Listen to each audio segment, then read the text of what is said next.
नमस्कार। नमस्कार। तो आज हम इतिहास के एक ऐसे दौर की बात करने वाले हैं जहां कानून की किताबों में लिखी इबारतों से कह सकते हैं कि पूरे देश की किस्मत तय हो रही थी। और हमारे पास जो नोट्स हैं वो इसी कहानी को बताते हैं। बिल्कुल। ये कहानी है कि कैसे सत्ता धीरे धीरे ईस्ट इंडिया कंपनी के हाथों से निकलकर सीधे ब्रिटिश ताज के पास चली गई। और इस दौरान भारत का पूरा प्रशासनिक ढांचा ही बदल गया। हाँ, लेकिन इसे सिर्फ कानूनों की एक सूखी लिस्ट की तरह नहीं देखना चाहिए। सही कहा। ये तो एक शतरंज के खेल जैसा है। एक तरफ एक विशाल ट्रेडिंग कंपनी और दूसरी तरफ ब्रिटिश संसद जो धीरे धीरे एक एक चाल चलकर पूरे बोर्ड पर कब्जा कर रही है। तो आइए देखते हैं ये चालें चली कैसे गईं। हाँ, और शुरुआत हुई पिट्स इंडिया एक्ट 1784 से। बिल्कुल सही कहा। 1784 का पिट्स इंडिया एक्ट वो इस खेल की पहली बहुत सोची समझी चाल थी, जिसे ब्रिटिश प्रधानमंत्री विलियम पिट ने तैयार किया था। हाँ, और इसका मकसद एकदम साफ था, ईस्ट इंडिया कंपनी पर लगाम कसना।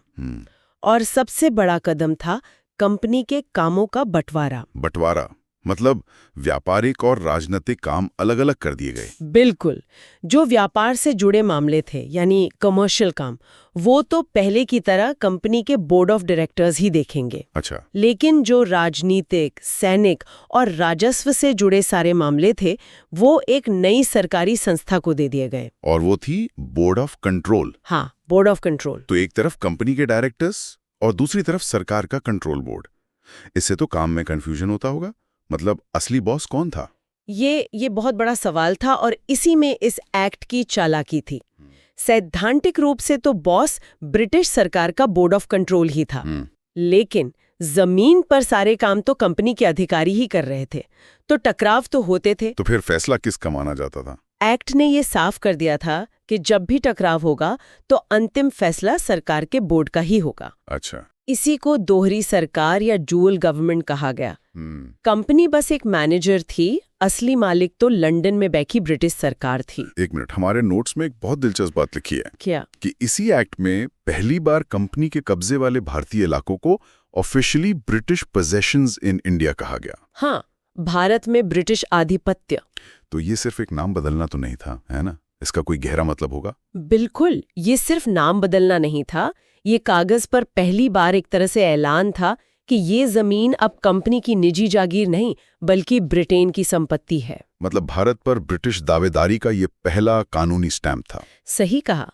और इसी के साथ गवर्नर जनरल की ताकत भी बहुत ज्यादा बढ़ा दी गई। उसकी काउंसिल में सदस्य कम कर दिए गए थे? हाँ, 4 से घटाकर 3 कर दिए गए और उसे वीटो पावर दे दी गई। वीटो पावर मतलब वो अपनी काउंसिल के फैसले को खारिज कर सकता था। हाँ, ये बहुत बड़ी शक्ति थी। सोचिए, अगर पूरी काउंसिल एक तरफ हो और गवर्नर जनरल दूसरी तरफ, तो भी गवर्नर जनरल की ही चलेगी। इससे तो एक व्यक्ति के हाथ में जबरदस्त ताकत आ गई। बिल्कुल, सत्ता का पलड़ा पूरी तरह से उसके पक्ष में झुक गया। यहीं से केंद्रीकरण की शुरुआत हुई। तो पिट्स इंडिया एक्ट ने एक तरह से एक खेल के नियम तय कर दिए।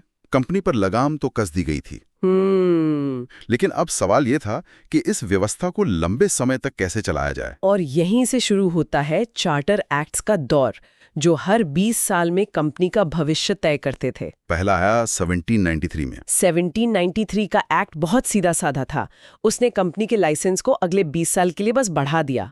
लेकिन उसमें एक छोटी सी बात थी जिसका असर बहुत बड़ा हुआ। हाँ, वो क्लॉज जिसमें कहा गया कि बोर्ड ऑफ कंट्रोल के सदस्यों और उनके स्टाफ का वेतन अब ब्रिटिश खजाने से नहीं बल्कि भारतीय राजस्व से दिया जाएगा।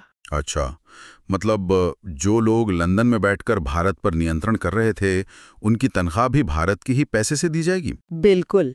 ये एक छोटा सा बदलाव लग सकता है, पर इसका असर बहुत गहरा था। मतलब भारत पर नियंत्रण रखने वाली ब्रिटिश संस्था का खर्चा भी अब भारत ही उठा रहा था। हाँ, और यहीं से वो धन की निकासी या ड्रेन ऑफ वेल्थ की कहानी शुरू हुई, जिसने भारत की अर्थव्यवस्था को दशकों तक प्रभावित किया। और फिर ठीक 20 साल बाद 1813 में एक और बड़ा चार्टर एक्ट आया।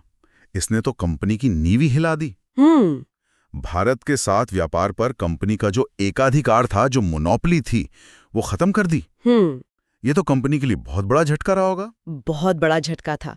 उन्होंने संसद में बहुत पैरवी भी की, लेकिन उस वक्त ब्रिटेन में औद्योगिक क्रांति अपने चरम पर थी। नए नए कारखानों में बने माल को बेचने के लिए बाजार चाहिए था। बिल्कुल, और भारत से बड़ा बाजार क्या हो सकता था? तो ब्रिटेन के बाकी व्यापारी इस मोनोपोली को तोड़ना चाहते थे। उनका दबाव बहुत ज्यादा था। इसे ब्रिटिश सरकार के लिए भारत का बाजार सभी के लिए खोलना बहुत जरूरी हो गया था। लेकिन नोट्स में लिखा है कि 2 चीजों पर एकाधिकार बना रहा। हाँ, चाय का व्यापार और चीन के साथ व्यापार, ये 2 अपवाद कंपनी को शांत रखने के लिए दिए गए थे। अच्छा। पर 1813 का एक्ट सिर्फ व्यापार के बारे में नहीं था। इसने भारत के सामाजिक ताने बाने पर भी असर डाला। हाँ, एक तरफ ईसाई मिशनरियों को भारत में आकर धर्म प्रचार करने की इजाजत दी गई, और दूसरी तरफ पहली बार भारतीय शिक्षा के लिए सालाना 1 लाख रुपए का फंड रखा गया। ये दोनों फैसले एक ही एक्ट में? क्या ये किसी तरह से जुड़े हुए थे? बहुत हद तक। ये भारत में पश्चिमी विचारों, धर्म और शिक्षा के प्रसार की एक संगठित शुरुआत थी, जिसके परिणाम बहुत दूरगामी हुए। जैसे 1818 में सिरामपुर में बैप्टिस्ट मिशन कॉलेज की स्थापना। बिल्कुल, ये सिर्फ स्कूल या कॉलेज नहीं थे, ये भारत में एक नया वैचारिक आधार तैयार करने की कोशिश थी। तो कंपनी धीरे धीरे एक व्यापारी से पूरी तरह शासक बनती जा रही थी। और फिर आया 1833 का चार्टर एक्ट। ऐसा लगता है कि इस एक्ट के साथ ब्रिटिश संसद ने खेल में शह दे दी थी। इसे शह कहना गलत नहीं होगा। इस एक्ट ने सत्ता के केंद्रीकरण को उसके शिखर पर पहुंचा दिया। सबसे बड़ा बदलाव तो यही था कि बंगाल के गवर्नर जनरल को अब भारत का गवर्नर जनरल बना दिया गया। हाँ, और ये सिर्फ पद का नाम बदलना नहीं था। इसका मतलब था कि अब उसकी सरकार पूरे ब्रिटिश भारत के लिए कानून बनाएगी। मतलब मद्रास और बॉम्बे जैसी बड़ी प्रेसिडेंसीज की अपनी कानून बनाने की शक्ति भी छीन ली गई। बिल्कुल छीन ली गई। और इसी केंद्रीकरण को कानूनी रूप देने के लिए गवर्नर जनरल की काउंसिल में एक चौथा सदस्य जोड़ा गया, एक विधि सदस्य या लॉ मेंबर। हाँ, और यहीं से भारत में कानूनों के एकीकरण की कहानी शुरू होती है। पहले लॉ मेंबर बने लॉर्ड मैकाले, और उनकी अध्यक्षता में 1834 में भारत का पहला विधि आयोग यानी लॉ कमीशन बना, जिसका काम था भारत के लिए कानूनों का एक यूनिफॉर्म कोड तैयार करना। बिल्कुल, ताकि अलग अलग जगहों पर अलग अलग कानून ना हो। और इसी कमीशन की मेहनत का नतीजा थी हमारी इंडियन पीनल कोड यानी आईपीसी, जो 1860 में बनी और 1862 में लागू हुई। हाँ, ये जानना भी दिलचस्प है कि उस आईपीसी में 511 धाराएं थीं, जबकि हाल ही में जो भारतीय न्याय संहिता बीएनएस आई है उसमें 358 धाराएं हैं। यानी हम आज भी उसी ढांचे पे काफी हद तक काम कर रहे हैं। और इसी एक्ट ने तो कंपनी के व्यापारिक वजूद को भी पूरी तरह खत्म कर दिया था। हाँ, जो चाय और चीन के साथ व्यापार का एकाधिकार बचा था वो भी छीन लिया गया। अब ईस्ट इंडिया कंपनी पूरी तरह से एक प्रशासनिक संस्था थी। मतलब अब वो व्यापारी नहीं, सिर्फ एक ट्रस्टी थी जो ब्रिटिश ताज की तरफ से भारत पर शासन कर रही थी। बिल्कुल। इसी एक्ट में सिविल सेवाओं में खुली भर्ती का भी एक प्रयास हुआ था, लेकिन नोट्स कहते हैं कि वो सफल नहीं हो पाया। हाँ, एक्ट में एक धारा थी जो कहती थी कि किसी भी भारतीय को रंग, जाति या धर्म के आधार पर कंपनी में नौकरी करने से नहीं रोका जाएगा। ये तो सिद्धांत में बहुत अच्छी बात थी, लेकिन कंपनी के बोर्ड ऑफ डायरेक्टर्स ने इसका कड़ा विरोध किया और इसे लागू नहीं होने दिया। अच्छा। पर एक और बड़ा सामाजिक सुधार इसी एक्ट के तहत हुआ। दास प्रथा को खत्म करने का कानून बनाया गया, जिसे आखिरकार 1843 में गवर्नर जनरल एलन बरो ने पूरी तरह खत्म कर दिया। सही। तो अब हम इस शतरंज के खेल के आखिरी हिस्से में पहुंचते हैं। 1857 के विद्रोह से ठीक पहले 1853 का अंतिम चार्टर एक्ट। इसने क्या बदला? इस एक्ट ने भारत में सरकार चलाने के तरीके में एक बहुत बड़ा वैचारिक बदलाव किया। वो कैसे? पहली बार गवर्नर जनरल की काउंसिल के 2 काम अलग अलग कर दिए गए, कानून बनाना यानी विधायी कार्य और कानून लागू करना यानी कार्यकारी कार्य। अच्छा, मतलब लेजिस्लेटिव और एग्जीक्यूटिव फंक्शंस को अलग कर दिया। बिल्कुल, पहली बार सरकार के 2 पंख बनाए गए। ये तो एक तरह से संसदीय प्रणाली की शुरुआत जैसा लगता है। हाँ, कह सकते हैं।